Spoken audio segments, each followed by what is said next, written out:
प्रत्येकाच्या मनात काहीतरी व्यथा असतीच, पण टकले लोकांची एक वेगळीच व्यथा असते, आहे का नाही? त्यांना कुठली हेअरस्टाईल करता येत नाही, कोंबडा पाडता येत नाही, मधून बांग पाडता येत नाही, काही करा काहीच करता येत नाही. डोक्याला तेल लावा, मालिश करावा तर मालिश करतात, तो टकलू तर आपल्याला शांत होतो, पण लगेच असं टाळू भरावं लागती, नाही तर लगेच गळ कोणी खाली येतंय. हा, ही व्यथा असती. डोक्याची टोपी काढावं लागत नाही, लय टेन्शन आहे. म्हणून म्हणलं एक गीत रचावं, बघतो मला आवडतंय का, म्हणून मी रचलं एक गीत. मानव जन्माला आला हो, त्याचं बालपण गेलं सुखात, त्याचा आहार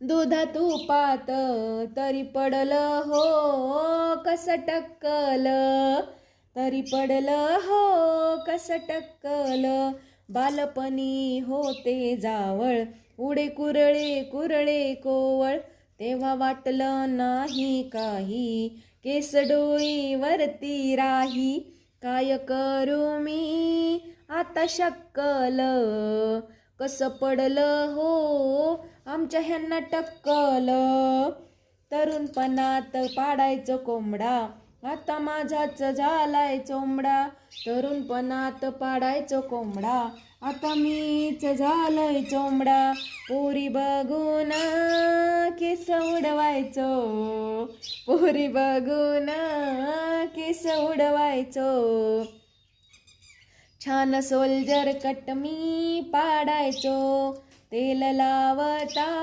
येतंय घसरून, कसं पडलं हो मला टक्कल, लग्न ठरवलं हो घरच्यांनी, विचारपूस केली मला त्यांनी, बिना टकल्याचं नाही पाहिलं हो, मनात एक रुक रुक राहिलं, आला मुकुट नवरीच्या हातात, कसं पडलं हो मला टक्कल, या टकल्याची काय सांगू कथा, या टकल्या लोकांची बनली व्यथा, या टकल्यांची काय सांगू व्यथा, टकल्या लोकांची बनली व्यथा, टकले लोक असतात भाग्यवान, त्यांना बायका मिळतात छान, त्यांना बायका मिळतात छान, त्यांच्या बायकांना असतो अभिमान, टकल्या नवऱ्याचा आहे स्वाभिमान.